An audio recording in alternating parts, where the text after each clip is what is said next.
Começou hoje, 1º de março, o prazo para a declaração do Imposto de Renda 2021. A equipe do DC Notícias Web tira algumas dúvidas do contribuinte.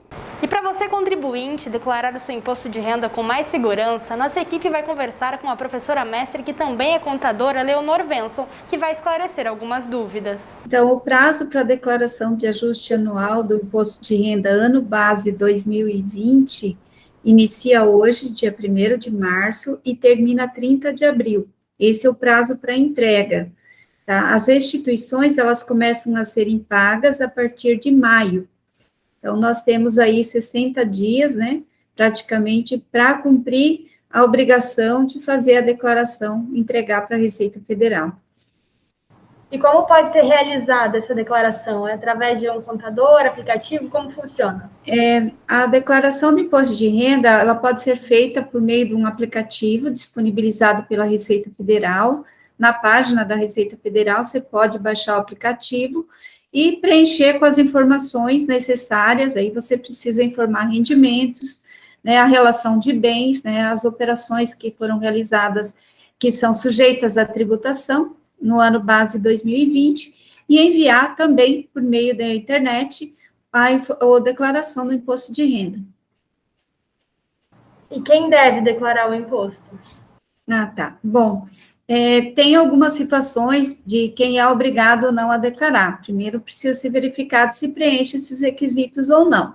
Então, primeiro é quem recebeu rendimentos tributáveis acima de R$ 28.559 no ano de 2020, tá? Ou recebeu rendimentos isentos acima de R$ 40 mil, ou possui bens patrimoniais acima de R$ 300 mil. Se encaixar em qualquer uma dessas condições, né, está dentro da obrigação de entregar a declaração de ajuste anual. E também se fala muito agora sobre a malha fina, né? O que o contribuinte tem que fazer para não cair? Olha, para não cair na malha fina, quando o contribuinte for fazer a declaração, ele precisa realmente se atentar para as informações que ele está prestando para a Receita Federal.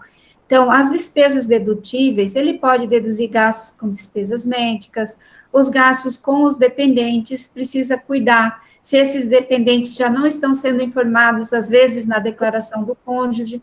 Então, isso são questões detalhes que podem levar o contribuinte a cair numa malha fina. Ele precisa observar também os rendimentos isentos, os rendimentos que ele recebeu durante o ano, todas as fontes pagadoras, por exemplo, quem tem conta em cooperativa, normalmente recebe algum rendimento tributável pela cooperativa, e muitas vezes o valor é tão pequeno que a pessoa não se atenta, né, o contribuinte não se atenta que ele precisa fazer essa informação. Muitos contribuintes acabam caindo por valores pequenos que achou que não era necessário informar. Então, vender um bem imóvel, precisa fazer a informação, a apuração do ganho de capital. Comprou outro imóvel, precisa também informar na declaração. Comprou um veículo novo. Então, tem várias situações que realmente podem implicar numa malha fina. Então, todo o cuidado necessário, nós temos aí 60 dias para trabalhar e fazer essa declaração, né? Qualquer dificuldade é só procurar um profissional da área contábil, que vai estar preparado para orientar e fazer essa declaração. Então, há também a possibilidade de você entregar a declaração do modelo simplificado, que já tem uma dedução direta de 20%. Então, de repente, verificar o que é mais vantajoso no momento de entregar. Porque se eu tiver que retificar essa declaração depois, você não vai poder mudar o modelo. Se entregou na simplificada e tiver que fazer uma retificadora, só vai poder fazer no mesmo modelo que foi entregue. Então, tem várias situações. Plano de saúde também é uma situação bastante comum de se cair em malha fiscal. Às vezes, o plano de saúde ele é familiar, mas o cônjuge declara separado. E a parte do plano de saúde, às vezes, fica só na declaração de um. Então, é importante que seja separado o que é gasto, né, de cada contribuinte na sua declaração, e dos seus dependentes também.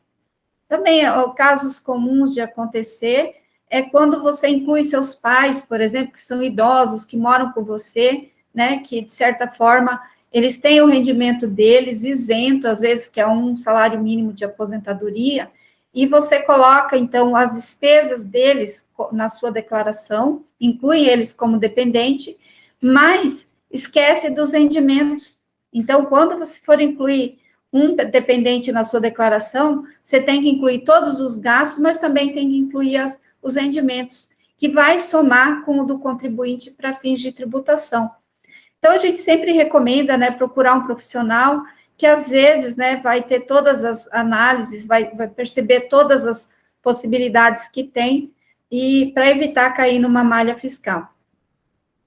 Outra novidade desse ano é sobre o auxílio emergencial, né? Quem recebeu o auxílio emergencial do governo federal durante 2020 tem que declarar imposto? Como que está funcionando isso? Olha, ele não, pelo fato, se ele só recebeu o auxílio emergencial, ele não é obrigado a declarar, tá? Mas uma novidade desse ano é que, se ele teve rendimento acima de 22 mil, no ano de 22.847, no ano 2000, e ainda assim, esse recebeu o auxílio emergencial, ele vai ter que devolver, tá? E aí, no momento de declarar, já vai apontar o valor que ele teria que fazer a devolução. Então, essa também é uma novidade do Imposto de Renda 2021, ano base 2020. E é importante, então, que tenha essa atenção e que não deixe para a última hora, né? Costume de deixar para a última hora, vai até abril, mas o prazo talvez não seja prorrogado. Na verdade, são muitas informações que precisam ser preenchidas e enviadas para a Receita Federal. Então, você precisa informar o saldo bancário, então precisa se tirar um extrato específico, que é o informe de rendimento, junto às instituições financeiras, precisa se informar o rendimento assalariado, se teve, ou o rendimento de prolabore, se for um empresário, né, ou o rendimento como autônomo, se teve contribuição previdenciária, também ela é dedutível.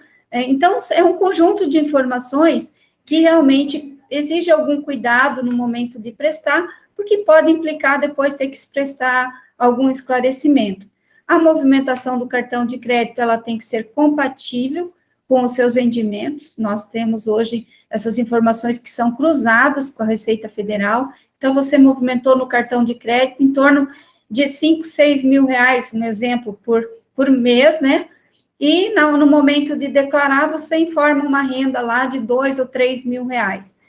No cruzamento das informações, a Receita Federal pode perceber que tem uma movimentação maior que não foi declarada.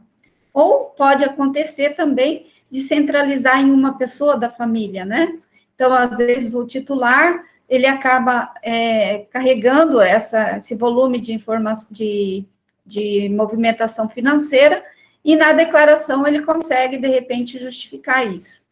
Então, é importante prestar atenção, fazer, para evitar uma explicação depois, ou uma malha fiscal.